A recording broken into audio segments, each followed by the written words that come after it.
Winter, 1943. A captured M1 Garand rifle rests on a steel table inside a German ordnance laboratory near Magdeburg. The room is dim and cold. Frost clings to the window panes as two Wehrmacht engineers, coats buttoned high, lean over a disassembled rifle, an American M1 Garand, captured somewhere near Salerno. The scent of oil and metal fills the air. A single overhead lamp casts sharp shadows across the steel table, illuminating the unfamiliar machinery of the weapon before them. The senior engineer, Ober-Engineer Klaus Reinhardt, slides the bolt assembly forward, watching its smooth, gas-driven motion. His assistant records every detail with a pencil and clipboard. They've examined hundreds of captured enemy weapons, Thompsons, Enfields, even Soviet PPSH submachine guns. But this rifle feels different. It's neither crude nor over-designed. Every part fits with uncanny precision, yet the mechanism itself is brutally simple. Reinhardt cocks the operating handle, and with a metallic ping, the empty clip ejects cleanly into the air. The sound echoes in the silent lab. For a long moment, no one speaks. He turns to his assistant and mutters, almost reluctantly, "So this is standard issue?" The assistant nods. Every American infantryman carries one. Reinhardt exhales, his breath visible in the frigid air. In that instant, he knows. The German infantryman, armed with his beloved K98K bolt-action rifle, is already fighting a war that's technologically lost. The story of how America dared to arm every soldier with a semi-automatic rifle, while the rest of the world still believed in bolt-action perfection. In the years before the Second World War, the world's great armies were defined not just by their numbers, but by their philosophies of warfare. And nowhere was that more evident than in the rifles they carried. By the late 1930s, the German army, rebuilt from the ashes of Versailles, took pride in its Karabiner 98K, a precision-engineered bolt-action rifle, the evolution of a lineage that had armed Germany since before the First World War. It was accurate, deadly, and exquisitely made. But it fired one shot at a time. Each round demanded a deliberate movement, a lift, pull, and push of the bolt before another could be fired. For the Germans, discipline and accuracy were virtues. They believed wars were won by marksmen, not by fire volume. Across the Atlantic, the United States saw things differently. The lessons of the First World War, the mud, the chaos, the relentless machine gun fire, had convinced American military thinkers that the next war would demand mobility and sustained fire, not just precision. A rifleman who could fire 8 rounds in seconds without working a bolt might decide the outcome of a firefight. In 1919, the U.S. Army issued a call for a semi-automatic rifle, one that could match a bolt action in range and reliability, but offer speed and power unmatched by any weapon in the world. Dozens of inventors answered, but one quiet Canadian-born engineer at Springfield Armory stood out: John Cantius Garand. Garand wasn't a soldier or a theorist. He was a machinist with a mind tuned to mechanics and balance. He spent years experimenting with gas-operated mechanisms, systems that used the rifle's own fired energy to reload itself. The concept wasn't new, but Garand perfected it.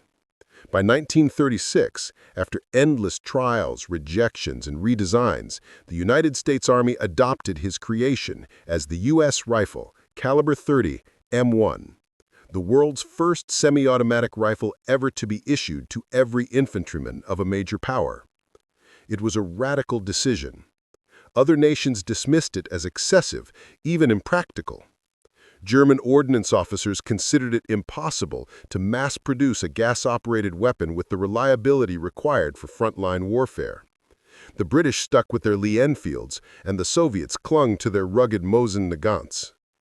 But America, with its factories, engineers, and vast industrial networks, believed it could be done. At first, even within the U.S. military, there was doubt. Some officers questioned whether soldiers could handle such a complex weapon under battlefield stress. Others feared that it would jam or fail in mud and rain. But field tests shattered those fears. The M1 fired smoothly, accurately, and reliably, even when coated in dust or soaked by rain. It was powerful enough to penetrate cover and yet easy enough to maintain in the field. By the time Europe plunged into war in 1939, Springfield Armory and Winchester were producing M1 rifles in growing numbers. But it wasn't until after Pearl Harbor, when America entered the war, that the M1 Garand would become the beating heart of the U.S. infantry, a weapon that embodied the country's industrial might and engineering precision. In the factories of Massachusetts and Connecticut, machines thundered day and night. Precision forgings, wooden stocks, and gas tubes rolled off assembly lines by the thousands. The United States was not merely preparing to arm soldiers, it was preparing to redefine what a soldier could be. Because while Germany built weapons to be masterpieces, America built them to be multiplied. And that difference, in philosophy, not just in design, would soon decide the fate of entire armies. From the assembly lines of Springfield to the battlefields of North Africa, where German soldiers first encountered the thunder of the Garand. By early 1942, America's war machine was awakening on a scale the world had never seen. Within months of entering the war, U.S. industry had achieved something no other nation could. It turned John Garand's design into a weapon of mass production. At Springfield Armory, teams of engineers refined manufacturing processes so the M1 could be built faster without losing precision. Winchester Repeating Arms Company joined the effort, creating a second production line. The results were staggering. By 1943, the United States was producing over 100,000 M1 rifles every month. Each was nearly identical. Interchangeable parts, machined to tolerances tighter than any bolt-action rifle of the era. But this wasn't just engineering brilliance, it was an industrial miracle. While Germany relied on skilled gunsmiths and complex machining, America relied on systemized production, powered by workers who had never fired a rifle in their lives. Housewives, students, and immigrants joined assembly lines, producing rifles that would soon land in North Africa, Sicily, and France. In contrast, German armament policy was trapped between ideology and tradition. The Heereswaffenamt, Germany's Army Weapons Office, valued craftsmanship and precision above speed. Every Kar 98K rifle, though reliable, demanded hours of hand fitting. Production could never meet the expanding needs of a two-front war. As American soldiers were being armed with cutting-edge semi-automatics, many German infantry divisions were forced to share rifles among new recruits.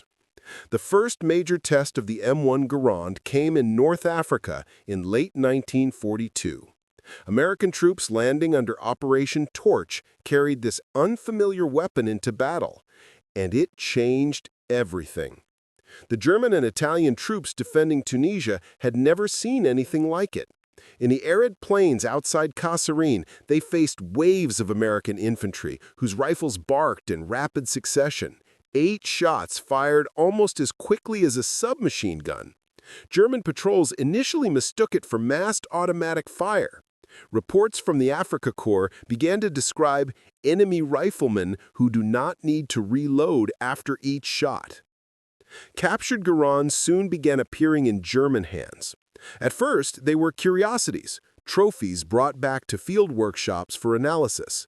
But when ordnance officers inspected them, disbelief turned to concern. The weapon was heavy but balanced, durable but not delicate. Its gas system recycled recoil energy through a piston, chambering the next round automatically. Every component was designed for function, not showmanship. By mid-1943, as the fighting moved to Sicily and Italy, more such reports reached Berlin. The U.S. infantry's firepower density, the number of bullets they could send downrange per minute, dwarfed anything German squads could match with bolt-action rifles. Even elite units like the Fallschirmjäger found themselves outgunned during skirmishes. German analysts began collecting field notes. The American rifleman's weapon allows him to maintain constant suppressive fire. It appears to be semi-automatic and operates with remarkable reliability. At the time, German small arms engineers were already wrestling with failures of their own, particularly the G41.W and G41.M semi-automatic rifles. Both had been rushed into service under strict orders forbidding the use of gas ports, an ideological decision from Hitler himself, who believed gas systems were unreliable. The result was disastrous. The G41s were heavy, fragile, and prone to jamming after just a few rounds.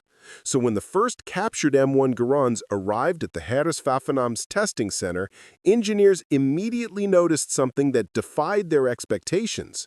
The American rifle used gas, but it did so cleanly, efficiently, and with parts that could be mass-produced. They realized what their own designs had failed to achieve, a perfect balance of simplicity, power, and reliability. That realization rippled through the German Ordnance Department like a quiet alarm, because the Garand was not just a weapon, it was proof that America's factories had become an arsenal of innovation. And soon, the engineers in that cold Magdeburg lab, the same ones studying that captured rifle, would face the uncomfortable truth that Germany's craftsmanship, no matter how precise, could not compete with the industrial might of a nation that had turned invention into standard issue. The technological angle, the machine that changed the rifleman. The genius of the M1 Garand lay in its heart. A gas-operated, semi-automatic mechanism that transformed the very rhythm of combat. Traditional rifles required muscle memory and mechanical patience. A soldier aimed, fired, lifted the bolt, pulled it back, ejected the shell, pushed forward, and fired again. Every motion was deliberate. Every second counted. But with the Garand, that sequence vanished. The rifle reloaded itself with each shot, using expanding gas from the fired cartridge to cycle the bolt. The soldier's task was only to aim and pull the trigger. 8 rounds in rapid, effortless succession. For German troops accustomed to the Kar 980K, this was shocking. The Karabiner's superb accuracy meant little when a firefight was measured in bursts, not single shots. The Garand could deliver 40 to 50 aimed rounds per minute, more than double what a trained German marksman could manage. Its semi-automatic action also changed battlefield tempo. In short-range ambushes and advancing assaults, U.S. troops could maintain near-continuous fire, suppressing enemy positions before they had time to react. Its gas system, simple, self-regulating, and durable, made it reliable even in sand, snow, and rain. Field reports from 1943 and 1944 described it as nearly jam-proof. American troops dunked it in mud, dropped it from trucks, and it still fired. It was a soldier's weapon, practical, powerful, forgiving.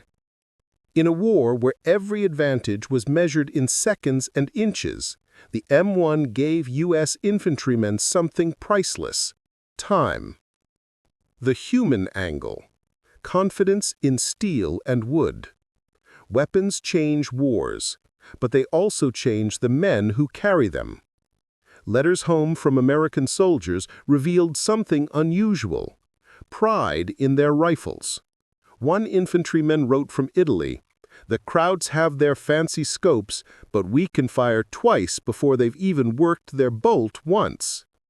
This confidence translated directly into combat behavior. U.S. riflemen, armed with the M1, were more aggressive in firefights. They could suppress enemy fire, maneuver quickly, and support one another without relying solely on machine gunners. Squad dynamics shifted. Every man carried the power of near-automatic fire. For German units accustomed to predictable gaps in enemy fire, Those vital pauses between bolt cycles. The Americans seemed relentless. The ping of an empty clip ejecting became a small comfort, a fleeting sign that at least one opponent had to reload. But even that advantage was overstated. The Garand's reload system, using pre-loaded en blanc clips, was blindingly fast. Trained soldiers could eject the old clip and slam in a new one in under 2 seconds. In close combat, it meant the difference between survival and annihilation. Veterans later recalled how the rifle's rhythm became part of them. 8 steady shots, a metallic ping, a heartbeat pause, and back into action. It was almost musical, a tempo of war that carried through every theater from North Africa to the Ardennes. The M1 didn't just give firepower, it gave belief. Soldiers trusted it, relied on it, loved it. Few rifles in history ever earned that kind of devotion. The enemy's angle, shock and disbelief. German troops were not easily impressed. Their military doctrine was built on superiority, of training, of discipline, and of weaponry. But when reports of the American Selbstladekarabiner, self-loading rifle, reached the front, the tone was not dismissive. It was alarmed. In the ruins of Sicily and the hills of Italy, German platoons found themselves pinned down by squads whose riflemen could fire without pause. In after-action notes, one officer wrote, "The Americans' rifles fire as if automatic. Their fire density exceeds that of our squads, even when we use machine guns." At first, many believed these were special units. Surely, they thought, such rifles must be reserved for elite troops, paratroopers, or officers. But as the war dragged on, they realized every American carried one. Captured Garands were sent back to Germany, where ordnance technicians dismantled them with growing disbelief. The weapon's internal simplicity confounded them. There were no unnecessary parts, no complex machining, no over-engineering. Everything served a purpose. One Wehrmacht engineer reportedly remarked during testing, "They have made a rifle for soldiers, not for gunsmiths." To the Germans, masters of mechanical perfection, this was both admiration and defeat. Their own semi-automatic projects were mired in complexity and fragility. The American solution was brutally efficient and, worse, replicable. As frontline reports kept arriving, one conclusion became undeniable. The Americans had achieved something Germany, with all its engineering pride, had failed to do: give every soldier the firepower of a machine gun. And that realization would haunt the German weapons office as they scrambled to respond. Because now, the rifle that lay on their workbench wasn't just a captured weapon. It was a glimpse of the future, and the future, they realized, no longer belonged to them. The industrial angle, the arsenal of democracy in steel form. When President Franklin Roosevelt called America the arsenal of democracy, he wasn't speaking in metaphor. The M1 Garand was that arsenal, condensed into 8 rounds of .3006 ammunition. In 1941, Springfield Armory operated with roughly 13,000 workers. By 1943, it had over 30,000, producing M1 rifles at a rate unmatched in history. Every component was standardized. Every rifle part could fit another rifle off the line without modification. This was revolutionary.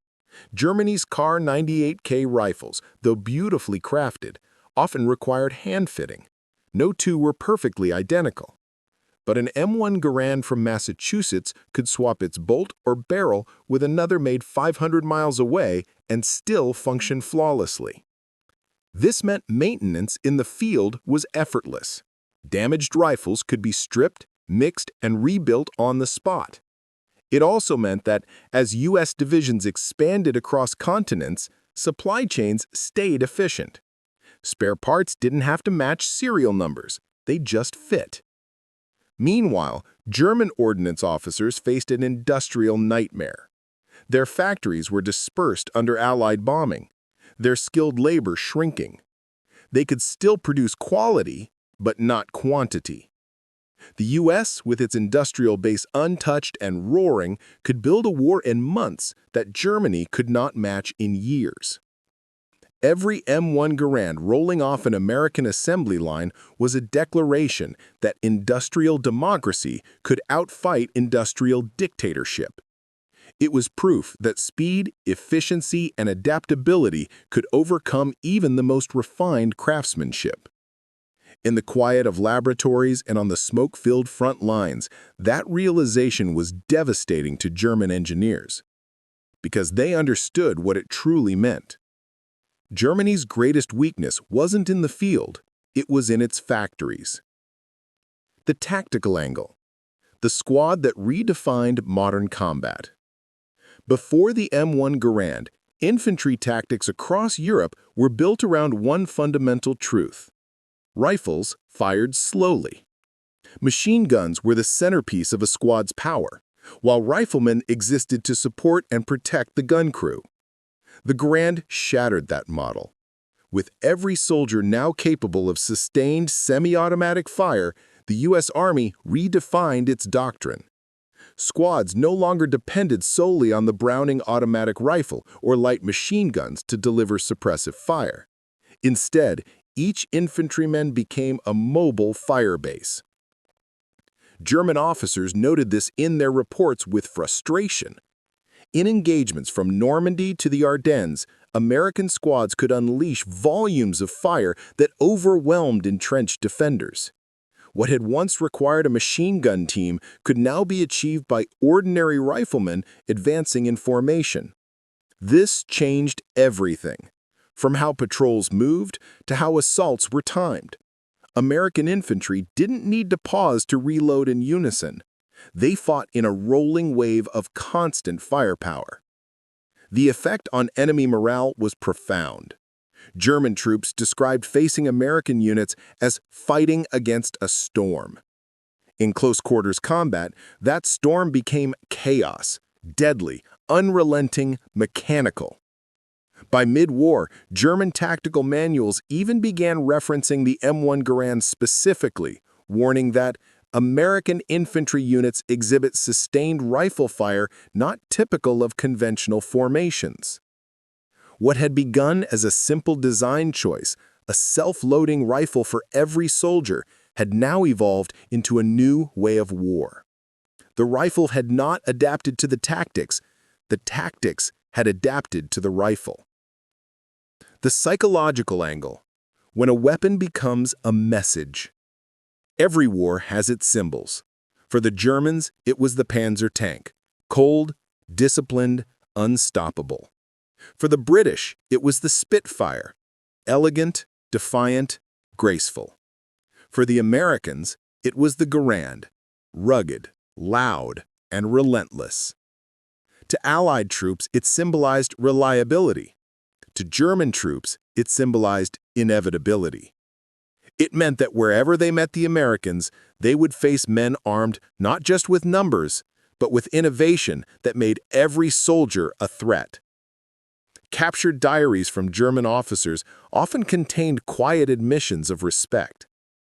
Their rifle is not superior in beauty, but in purpose. They have made it for war. The Garand also reflected the psychology of American warfare, pragmatic, resourceful, and fast-moving. Its ease of use made it accessible to citizen soldiers, men pulled from farms, factories, and schools, who could learn its mechanics in hours. It turned ordinary men into effective fighters. And for the German scientists who examined it in 1943 and 1944, that was perhaps the most unsettling revelation of all. This wasn't just about who built the best rifle. It was about who built the best system. A system that trained, armed, and supplied millions of men with a weapon simple enough to master, but advanced enough to dominate. Because the Garand was never meant to win a duel, it was meant to win a war of nations. And as the German engineers set it down on that cold steel table, disassembled and understood, they began to realize something no pride could deny. America had built a rifle that turned every soldier into a symbol of industrial warfare, and Germany, for all its genius, had no answer for that. The realization would set into motion a desperate attempt, a race to develop their own semi-automatic rifle before it was too late. And that race would lead straight into the story's turning point, when the captured Garand inspired Germany's final, flawed answer. Winter 1943. The Heereswaffenamt, Germany's Army Weapons Office, was housed in a sprawling complex of stone and steel near Berlin. Inside its laboratories, surrounded by blueprints and prototypes, stood the men responsible for the Reich's military technology. Their task was clear: maintain Germany's superiority in arms. That morning, a wooden crate arrived from Italy. It bore the mark of the 10th Army, recovered from a battlefield near Salerno. Inside lay an American rifle, intact, unbroken, and unlike anything they had ever built. The tag attached read simply, U.S. Rifle, Cal 30 M1. Engineers gathered around as technicians began disassembly. Bolts, trigger groups, gas cylinders, all methodically laid out on the table. The process took minutes, not hours. Each part fit perfectly, like gears in a clock. Senior ordnance officers observed in silence. One of them, Colonel Karl Fischer, had overseen earlier German semi-automatic experiments, the Gewehr 41M from Mauser and the Gewehr 41W from Walther. Both had failed in the field. Both had been heavy, unreliable, and nearly impossible to clean under combat conditions. The American rifle, by contrast, was brutally efficient. Its parts were simple, its machining minimal, and its use of a gas port, a feature once forbidden in German designs by Hitler himself, was executed flawlessly. Fischer watched the rifle's mechanism cycle as a test round was fired in a secure chamber. The bolt slid back, ejected the casing, and chambered another round in one fluid motion. Not a jam, not a hesitation. He knew, in that instant, what it meant. Germany had lost years, not in battle, but in design philosophy. Where America had allowed innovation to evolve through testing and mass production, Germany had smothered it under bureaucracy and ideology. The Reich's weapons office had pursued perfection, not practicality. And now the battlefield results were undeniable. Memos began to circulate within days. Reports from the evaluation described the M1 Garand as a self-loading rifle of high precision and outstanding simplicity. The system's use of gas operation is effective and reliable. Its production appears feasible only through large-scale industrial capacity. The last line carried the weight of resignation. Germany did not have that capacity. Still, pride demanded a response. Fischer and his engineers were ordered to produce a new rifle, one that could match or surpass the M1. They would name it the Gewehr 43, G43, borrowing heavily from the Garand's gas system while trying to adapt it to German materials and tooling. But time was against them. Factories were already stretched to the breaking point under Allied bombing. Aluminum and quality steel were scarce. Skilled machinists were fighting or dead. The G43 would be rushed, compromised, and plagued by inconsistency. Meanwhile, on the front lines, the Garand was already rewriting the rules of infantry warfare. In Italy, at Anzio and Monte Cassino, German patrols described firefights where American riflemen fired without pause. Officers couldn't understand how squads could sustain such high rates of accurate fire without visible machine guns. When captured Garands were sent home for further analysis, even Hitler himself was briefed. He dismissed the reports at first, insisting that German arms were superior by craftsmanship alone. But the engineers knew better. They saw what he refused to see. The war had entered an industrial phase, and Germany was running out of time to catch up. By 1944, experimental divisions began receiving the first G-43s. But as field tests would soon prove, imitation could not replace innovation. The weapon Germany hoped to restore parity with the M1 Garand was about to reveal just how far behind they truly were. Spring 1944, Eastern Front. Snowmelt turned the steppe into a sea of mud. Soviet artillery thundered day and night, and German infantry, once the model of discipline and precision, now fought merely to survive. In this chaos, the first batches of Gewehr 43 rifles arrived at the front. Each rifle came wrapped in waxed paper, stamped with the Reich's proud eagle. Soldiers admired its appearance. Sleek lines, a semi-automatic action, even a detachable 10-round magazine. For a brief moment, it seemed Germany had closed the gap. Then, reality set in. The G-43 was heavy, nearly as heavy as a light machine gun. Its gas system, though copied from the Garand, was simplified and unrefined. The metallurgy, degraded by wartime shortages, caused bolts to seize in cold weather and crack under sustained fire. Mud fouled the mechanism with alarming ease. Worse yet, ammunition inconsistencies and rushed production led to catastrophic failures. Reports began reaching command units. Rifle jams after 2 clips. Extractor broken. No replacements available. Weapon impossible to clean without full disassembly. The Wehrmacht had finally built a semi-automatic rifle, but not one that could win a war. Meanwhile, across the Channel, the Americans were advancing, from the beaches of Normandy to the hedgerows of France, with a weapon that worked flawlessly in every condition. The M1 Garand, mass-produced in over 5 million units, gave each U.S. soldier a mechanical advantage no other army possessed. It was rugged, precise, and above all, reliable.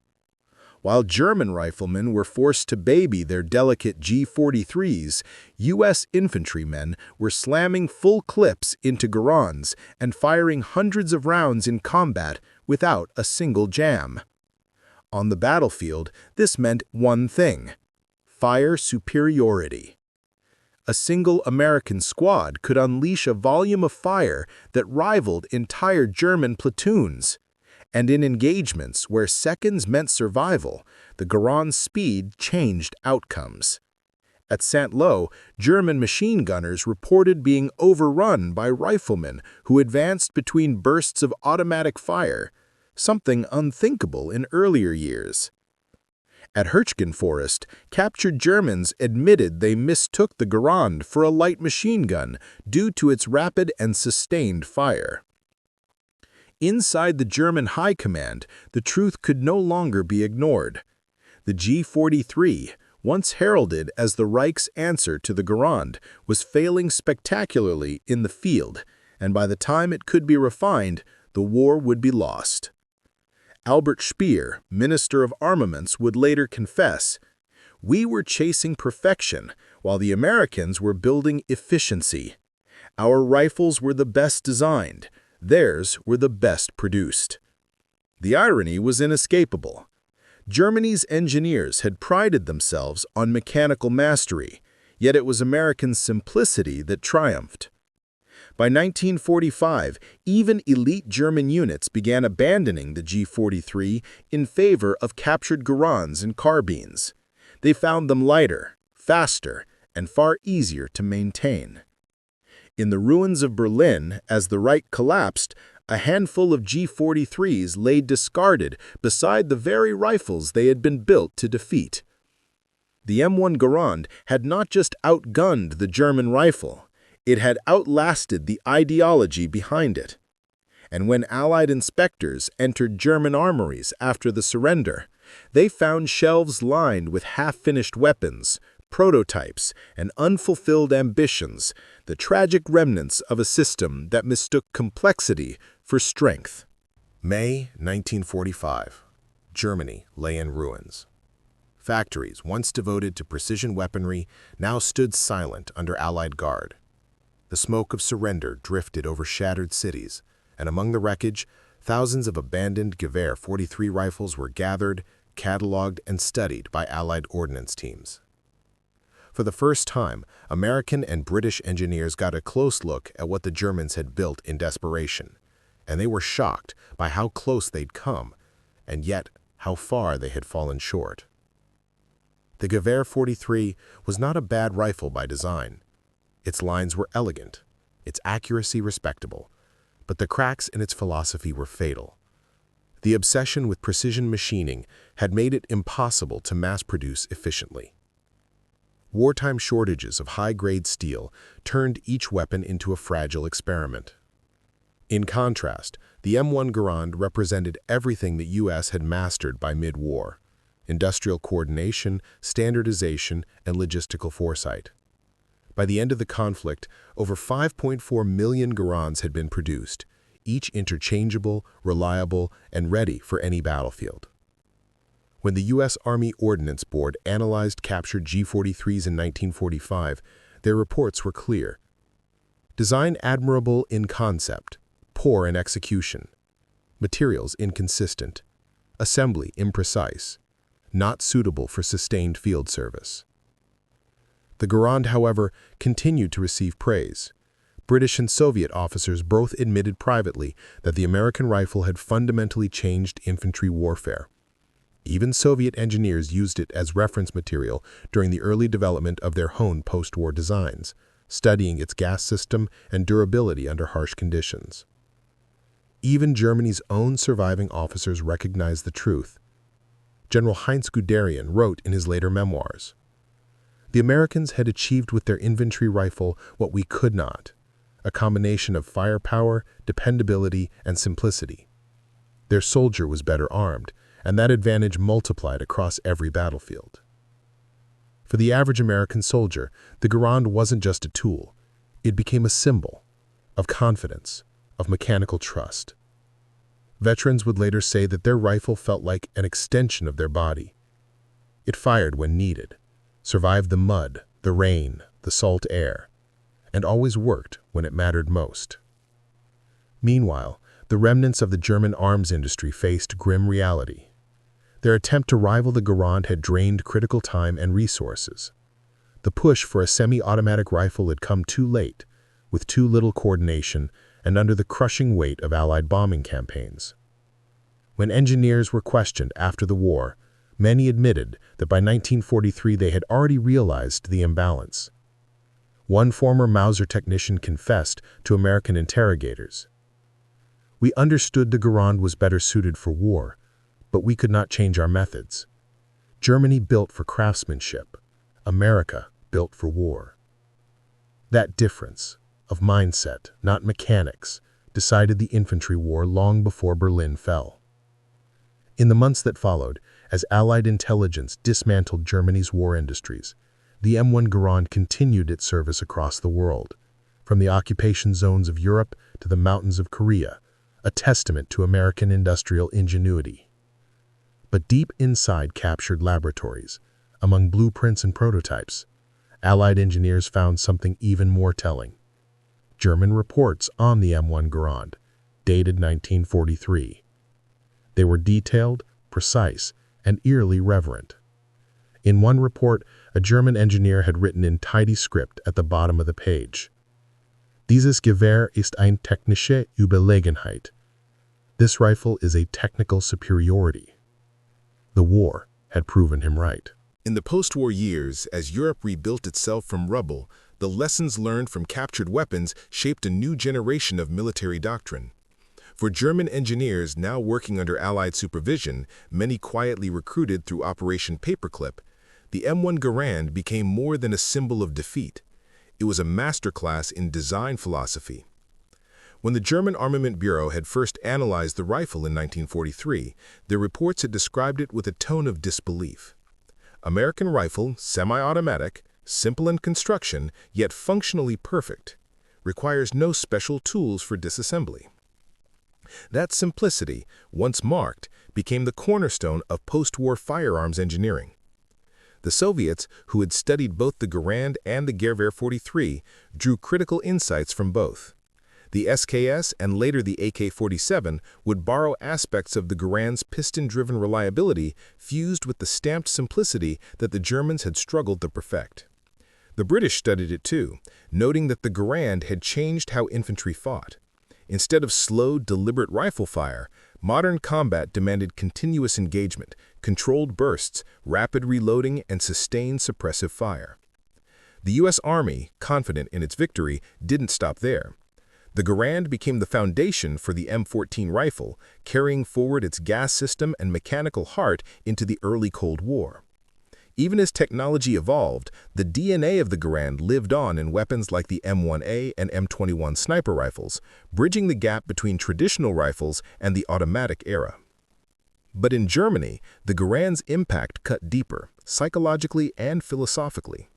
For a nation that had prided itself on mechanical artistry, it was humbling to admit that the war had been lost in part to the efficiency of an enemy rifle. Interrogation records from 1946 include the words of Dr. Karl Heinl, a former weapons designer at Mauser. "We underestimated them.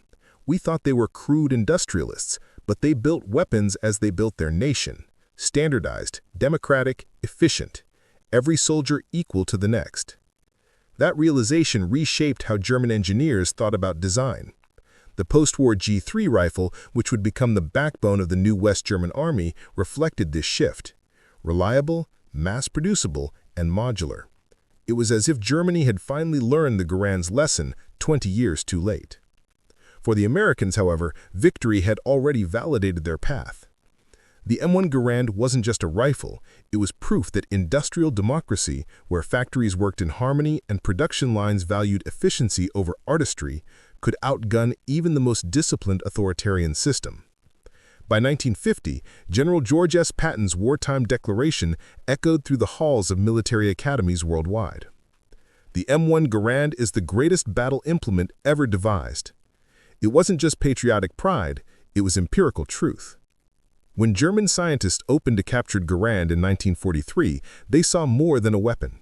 They saw the embodiment of everything their war machine could never become: simple, reliable, and ruthlessly practical. And as they scribbled down their reluctant admiration, they were, in that moment, writing the epitaph for an entire philosophy of warfare. From the ashes of that realization, a new era of infantry combat would be born. One no longer defined by the precision of a single craftsman, but by the synchronized genius of an entire industrial nation. The rifle had spoken, and its message was final. In the silence that followed the war, the echo of a single ping, the Garand's unmistakable clip ejection, lingered in the memories of those who had faced it. To German soldiers, it was once the sound of danger, of an enemy who could fire again and again without pause. To American veterans, it became the sound of survival, of home, of victory.